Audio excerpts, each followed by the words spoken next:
there will be people who tell you that cannot be done. That the whole love your enemies thing doesn't work anymore. That we've tried turning the other cheek and that didn't get us where we want to go. That if we actually protect the vulnerable, there won't be enough left over for you. That the meek can't inherit the earth, only the strong can do that. So muscle up, buck up, and let's fight. Church, the road of personal preference, personal truth, and personal power will be popular. It always has been, near as I can tell, it always will be till Jesus returns and makes all things right and new and good. That road is wide open.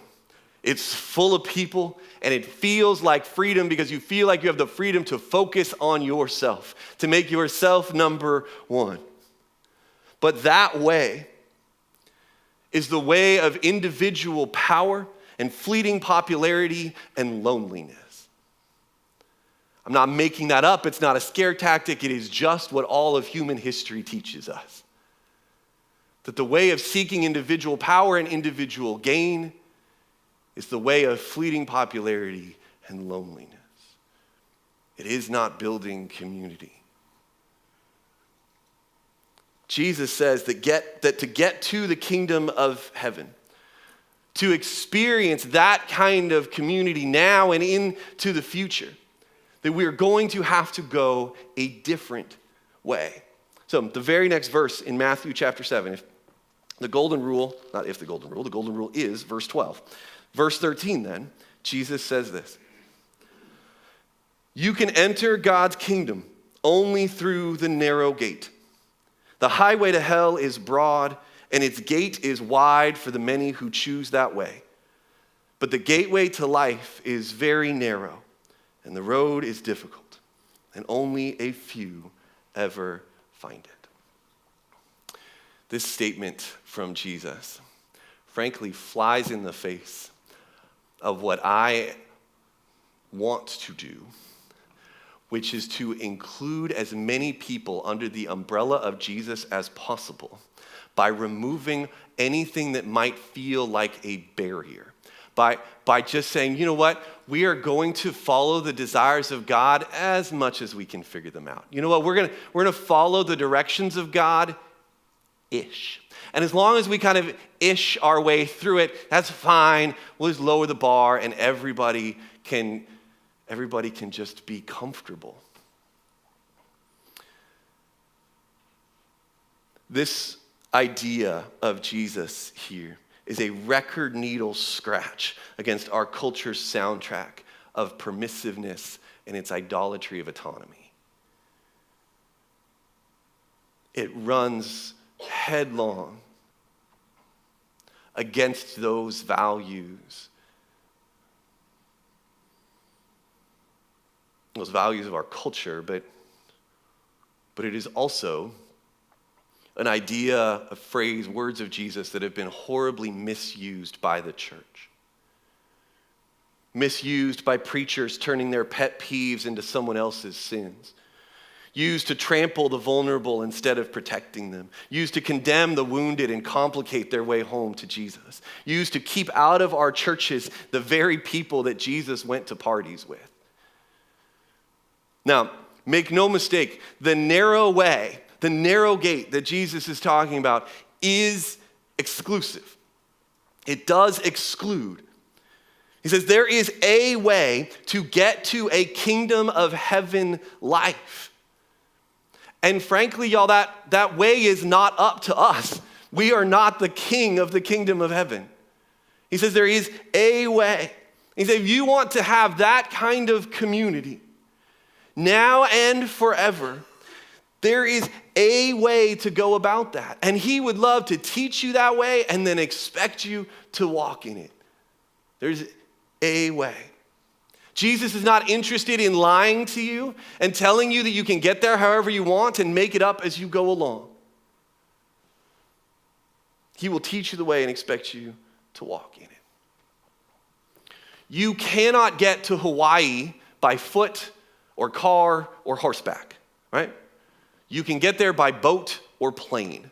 I suppose technically you could swim, but I don't think anybody has figured out how to do that yet. That's a long way. So we're going to go with boat and plane, okay?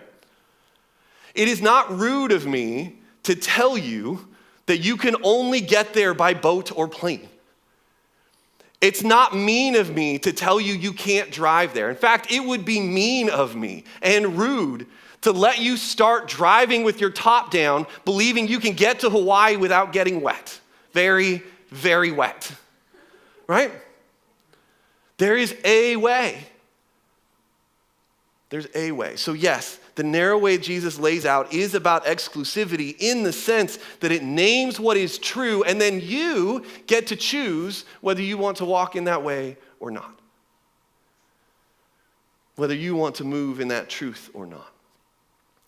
And if you're here, or again online, and you're wondering what that way is, like what is the way of Jesus? I think this sermon that we're in the middle of right now, the Sermon on the Mount, Matthew chapters 5 through 7, which, by the way, if you're new to the Bible, or if you've been using a Bible for decades, either way, no shame in a table of contents, right? There's a table of contents at the beginning. And then when you get into it, into each book, you're going to discover there's big numbers to the chapters and little numbers that are the verses. The big numbers, 5 through 7 of Matthew, are this Sermon on the Mount, and we'll finish it up next week. But if you read those 3 chapters, and then you hop over to a different book, the Gospel of John, and you read John chapter 14. That's why it's in your notes. It's listed there above the fill in the blanks, because we're not going to look at it today, but I wanted you to have it. If you read those 4 chapters, Matthew 5 through 7 and John 14, I believe you're going to be well on your way to knowing what the way of Jesus is, how he calls us to move through this world. Now, that's not going to be comprehensive. There are going to be lots of other conversations to have about sin and forgiveness and death and resurrection and all kinds of good things. But if you want to know what the way of Jesus is, how he calls his people to move through the world, I really believe those 4 chapters would be a good place to start. It would be a great, simple place to begin. See, I believe one of the things that you'll find if you read those chapters is that in misusing this narrow way passage, we have overcomplicated the way itself.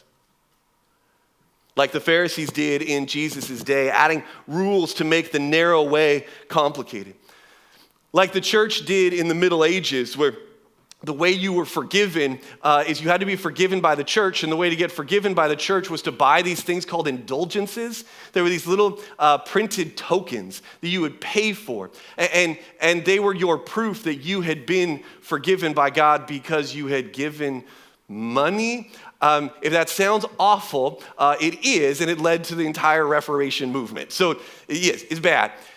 Overcomplicating the way that you had to be able to show these indulgences. No, I've been forgiven for that sin. And if you didn't have indulgence, if you hadn't paid the church for them, well, then you were just on that highway to hell, right? Which, by the way, I love the idea that I'm going to give this whole sermon, we're singing all these songs together, and at least a couple of you are going to have Highway to Hell stuck in your head this afternoon. That's not about us, that's about you. And it's not wrong, it just amuses me. So there you go. We still do this. We still overcomplicate what this way of Jesus looks like. Taking things that aren't the main thing and trying to put them in the main thing category. Right?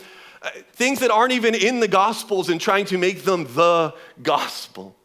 I saw a video recently of an apostolic pastor who is one of those, he's a shouter, right? Like lots of high energy, lots of intensity. And he is shouting about how he's gone into all these other churches, and he is horrified to find that there are just as many beards inside the church as there is out in the world.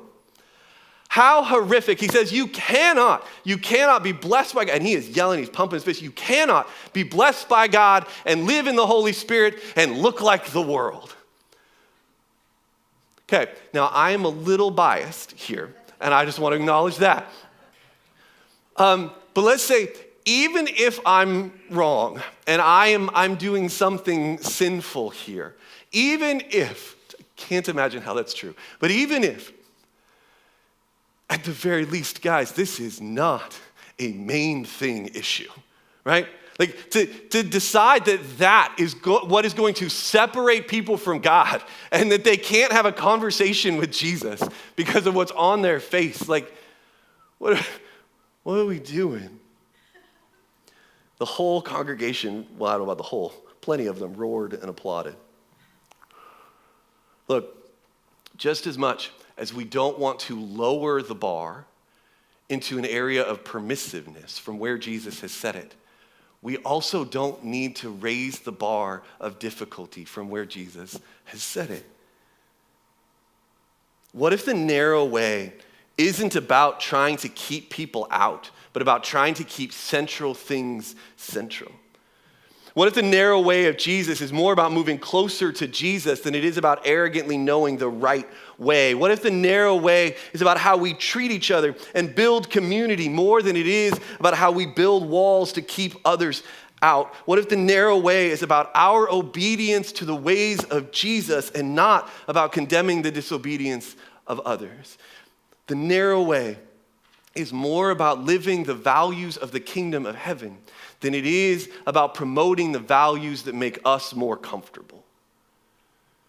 What if, just like the golden rule, the narrow way of Jesus is also about simplicity, about keeping the main thing, about not overcomplicating what Jesus has called us to? The narrow way is about walking with Jesus at the center of our lives and our community and keeping him at the center no matter the complication. The narrow way is about centering our lives on him and his values, on protecting the vulnerable, pursuing peace, loving our enemies, even when we disagree about how to do that. See, there's going to be plenty of us inside this church, let alone the broader family of Jesus. There are going to be many of us who are walking this way of following after Jesus, who want to honor him and his desires and love the community and help people, and we are going to disagree on how to do that, on how to share that, on how to go about it, on policies and plans and strategies. There's going to be stuff that is just off of center that we may radically disagree about. The narrow way is about keeping our community centered on Jesus, keeping our lives centered on him. It's about staying committed to prayer and forgiveness and the ways of Jesus together, even when we disagree. The narrow way is walking in the ways of Jesus with the character of Jesus